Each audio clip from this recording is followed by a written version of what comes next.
Welcome to the new episode. Today, in this episode, we will learn how to reverse a linked list. In our last lesson, we learned how to delete a node by value or how to print a list. And today, we will learn how to reverse a list. That means now it is our head, so it should become the last node, and this last node should become the first node. So when we are saying reverse, that means we are changing the reference points of every node. For example, this head node, the current head node, and instead of pointing to this one, it has to point to null. And this node, which now points to this one, it has to point to its previous node. Similarly, this node has to point to its previous node. And at the end, head has to point to this node. So uh, it is very easy to first visually solve the problem before writing the code here. So let's write the function, the method here, public void reverse list. So when you call this method, it has to set all the arrangement. It has to make all the reference to point to another correctly. So here, when you say that you change the reference points, for example, this head, it has to point to like the previous, but right now there is no previous node, so that means it has to point to null. But before doing that, if you don't store the address of this node, that means you lose the connection to this one, you lose the access to this one, and now you cannot do anything.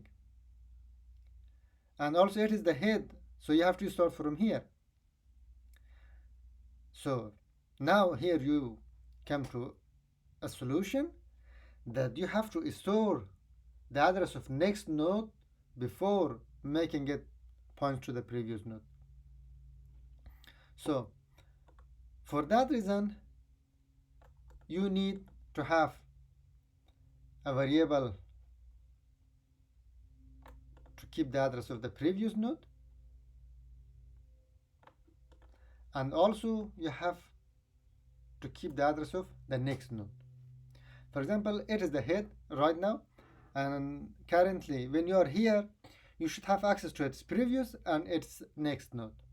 So its previous is null, of course. When it points to the previous, that is fine, it points to null,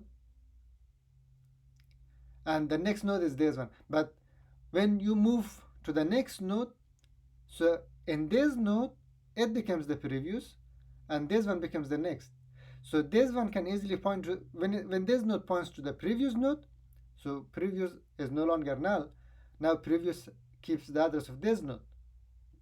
And similarly with this node, when you move here, current comes here, so now the next is null and the previous is this one. So like this you can set all the arrangements, all the setup.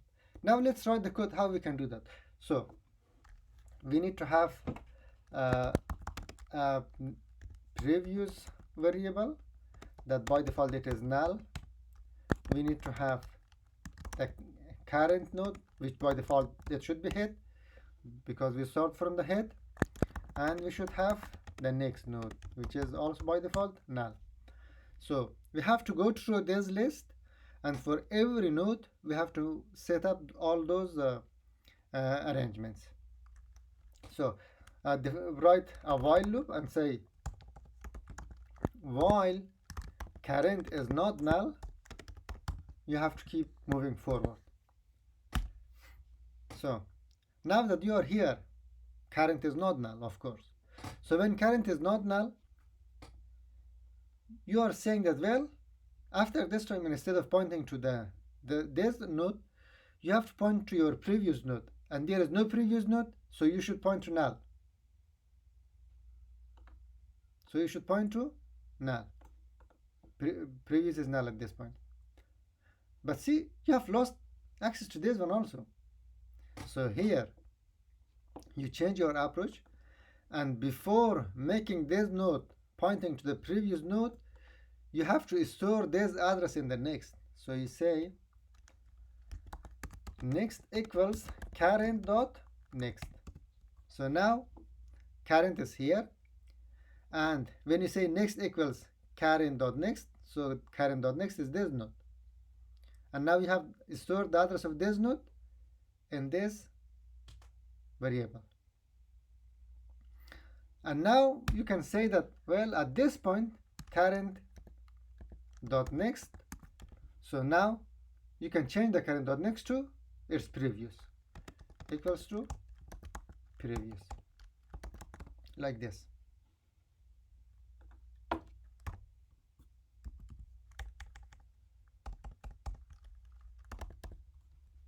See, first you store the address of next node in the next, like this. You store that here, and then you say that when you store this address in the next value, then you say that current dot next, this is the current, and current dot next should be pointing to the previous, and previous at this point is null, like this. See, now you have access to the address of this node using this next variable. So you made your arrangement with the current node, and now this node points to the null, which is fine because that should become the last node, and the last node of course points to null. So now you have to move forward. That means next has to come to this node. Current has to move to this node. It should become current. So we say current equals next. See, current equals next. Easily we could take current here. Now this is the current.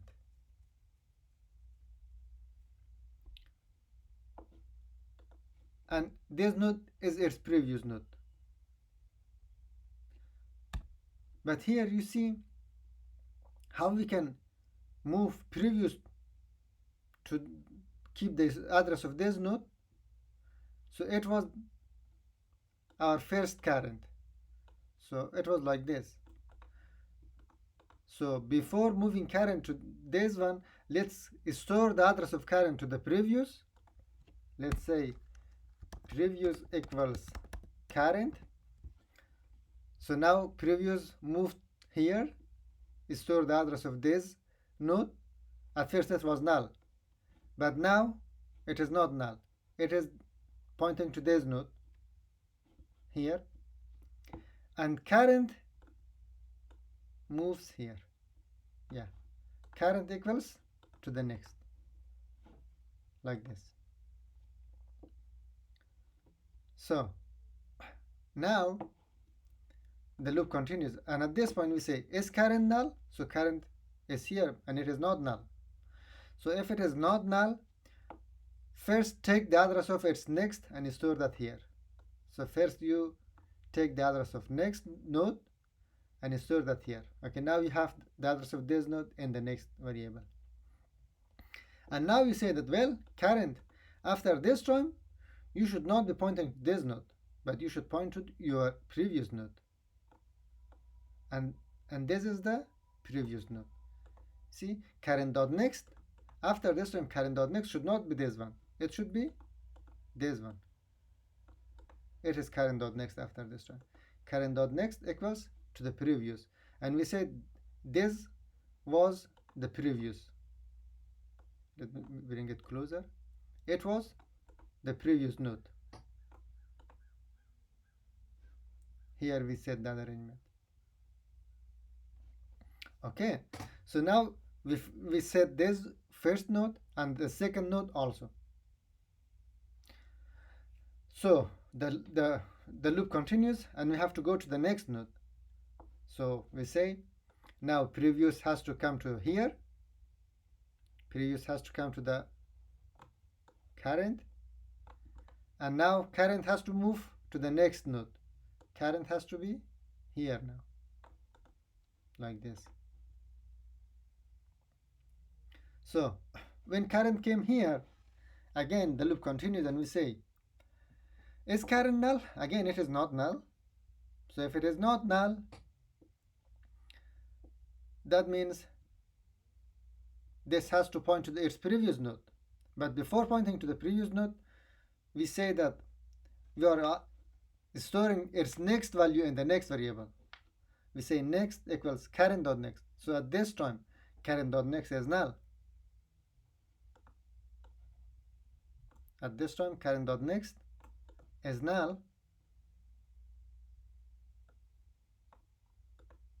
Current.next is null.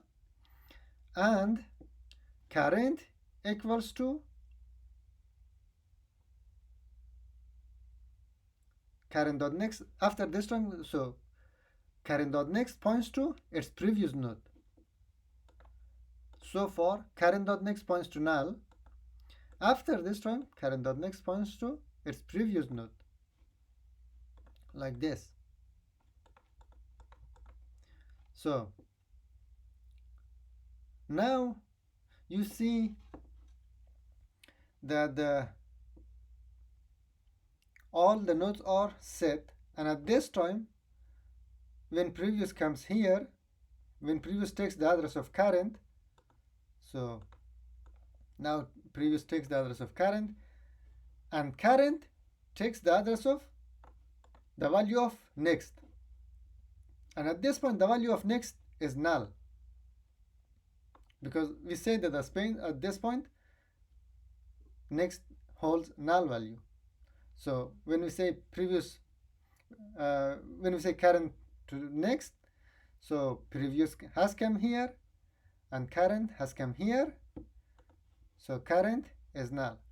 So at this time, when checks is current null, so it says yes, it is null, and it is not against null. So see, so far we met all the reference points, but one thing is missing right now, that still head points to this one,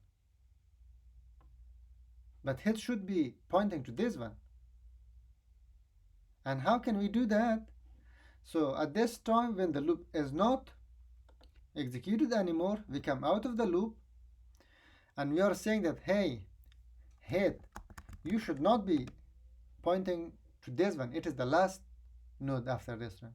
You should be pointing to this one. It should be the first node after this one. And how can we say that? So because we have the address of this node in the previous variable. So we can easily say head equals previous.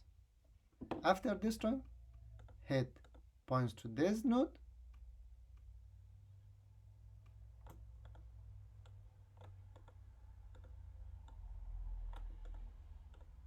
Yeah. And we could do that using the previous.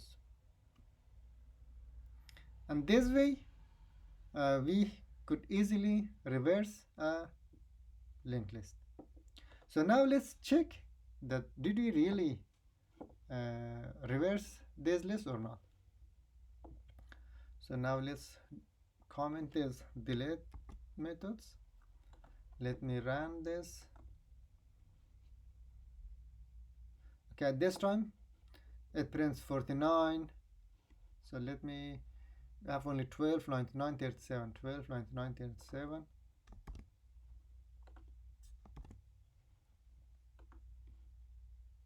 Okay, so now when I call the reverse method, list.reverse, this time it has to print 37, 99, 12. Let's see.